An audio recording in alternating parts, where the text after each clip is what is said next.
Good afternoon, friends. My name is Devi. I am professionally a dietitian. I have completed MSc Dietetics and MSc Yoga and IAVT Yoga Therapy from our Manushi Yoga Institute, Chidambaram. Today, the topic I am going to present is about yogic diet. So, the question is why a yoga practitioner should be following a particular yogic diet. So, let us see in detail what is the purpose of yogic diet for a yoga practitioner. So, when you see yoga, it is a science of our consciousness. So, this science is mainly concerned with the achievement of psycho-spiritual goal of life or liberation, what they called us. So, yoga tries to open up an individual in a divine influence by expanding the narrow, constricted, egoistic personality so that he can achieve the eternal and a blissful state of the reality, the self, the true self. To achieve such a divine goal, yoga recommends a proper yogic diet for the practitioner. Without the dietary regulation, yoga practitioner could not be fruitful. So therefore, a dietary restriction is the vital part of yoga practice. So let us see what is diet. So when you see diet means the customary elements of food and drink taken by any person from day to day, particularly on a specific planned to meet the specific requirement of an individual and including or excluding certain item of food.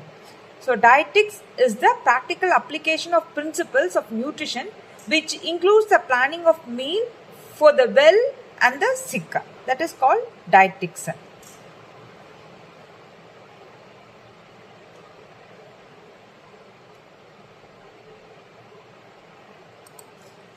When you see the nutrition classification of a food, that is we know about this from our basics class itself. That is when we are studying about the food, that is divided into three categories. That is, one is energy yielding food, body building food and protective food. So energy yielding means mostly it will be carbohydrate, sugar content, and body building which is protein, and protective food are the micronutrients which are vitamins and minerals. For energy yielding foods, we talk about cereals, roots, tubers, dry foods, grains, sugars, etc. Body building, all protein, pulses, milk, oil seeds and nuts. Whereas protective foods are fruits, milk, egg, etc. So let us see in detail about the nutrition. So according to Bhagavad Gita, yoga is not for whom who eats too much, nor for who does not eat at all, nor for whom who sleeps too much, nor even for him who is always awake.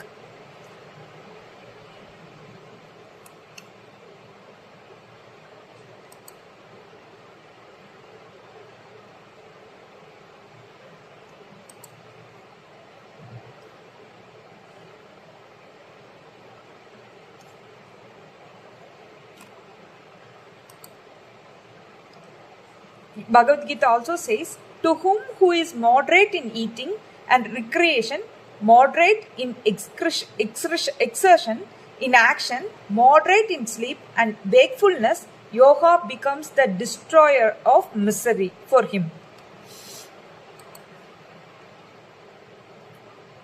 So there are three types of diet as per Gita. That is Sattvic diet, Rajasic diet and Tamasic diet. So these Rajasic, Tamasic and Sattvic are the nature of our gunas in our body we are born with. So based on the season, based upon the per day, these gunas changes. So when you have more Sattvic food, your mind will be more Sattvic in nature, your guna. When you consume more Rajasic food, your guna will be in Rajasic in nature. When you consume more Tamasic, you will be having the inertia, laziness, The diet, if you follow with having the tamasic nature, you will have tamasic guna. So when you see sattvic diet, it will be include milk, fruit, cereals, butter, tomatoes, cheese, spinach, etc. They make your mind very pure when you are in consume more sattvic food. Whereas the rajasic food, fish, egg, meat, etc., they excite the passionate nature of the man. For a soldier, they have to consume more rajasic food so they can be in the army and do their responsibility. Whereas when you see the tamasic food like beef, processed food, onion, garlic, lot of fried item, lot of sugar content. So what will have? You will have the inertia, anger, laziness, the tamas nature, darkness. You will have lethargy, sleepiness, drowsiness, etc. So when you want to be a yoga practitioner, you should have the diet which is having more sattvic in nature. So let us see the importance of sattvic diet. It is very delicious. It should be the characteristic should be very delicious food, plain and agreeable, that which will increase your vitality, energy, your strength, health and joy. The food plays a very important role in exciting the senses and passions. Diet should be such as can maintain physical efficiency and good health. So, when you see the diet for a yoga practitioners, it should be designed, it should be followed in such a way it is for the spiritual growth of the practitioner, it should help them. So, the diet should have an intimate connection with your mind when you are choosing your food. So, mind is only formed out of the subtlest portion of your food. Food when consumed become threefold. Whatever food we consume will be divided into threefold. The gross particle become the extra, that is the fiber will become the excreta. The middling one, the flesh, and the fine portion of the food what you consume will become your the fine ones, the mind. In Chandikya Upanishad, what they say is, by the purity of the food follows the purification of the inner nature. On the purity of the inner nature, the memory becomes firm, and on strengthening of the memory follows the loosening of all ties, and wise get liberation thereby. There is in Bhagavad Gita, there is a term called mithara, moderate diet. So, he who takes moderate diet, he who has regulated his diet can become a yogi. Yoga is not for him who eats too much, nor who abstain to food, nor who is too much addicted to sleep, nor even to wakefulness. Yoga kill out all the pain from him who is regulated in eating, and amusement regulated in performing action, regulated in sleeping and waking. So let us see the importance of mithara. He who practices yoga with moderation of diet incurs various diseases and achieve no success.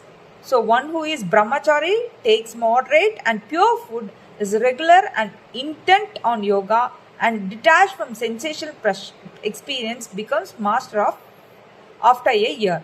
So in detail, what is mithara? As per Hatha Yoga Pratipika, mithara is a very agreeable and sweet food, leaving 1/4 of the stomach free, eating as an offering to please Shiva. As per Grihada Samhita, this mithara is pure sweet food, fill the half stomach, leaving another half of stomach empty. Eating such food with pleasure is called moderate diet. Mithara means sattvic, light food which is easy to digest, with the attitude that it is nourishing the body so that the process of spiritual evolution can continue. Food may not be taken for sensational delight, but to sustain the vehicle of the Atma, that is body. So whatever food we take, it should sustain this vehicle, the Atma, where the body carries. We should have that feeling that the quantity of the food, the quality of food what we take is not for the sense, for the tongue, to sustain the vehicle of this Atma, that is this body. Everything you eat should be considered as an offering from the Supreme Being. This eradicates the sense of ego. Eating should be considered as a part of practice. The different consumable diet in yoga. So, nourishing sweet food mixed with ghee and milk, nourishing the dhatus, the basic body constitute. That is, nourishing the dhatu means whatever nutrition food we take, first it will be converted to rakta, majja, then it will be converted into flesh, bone, etc. All the 7 dhatus.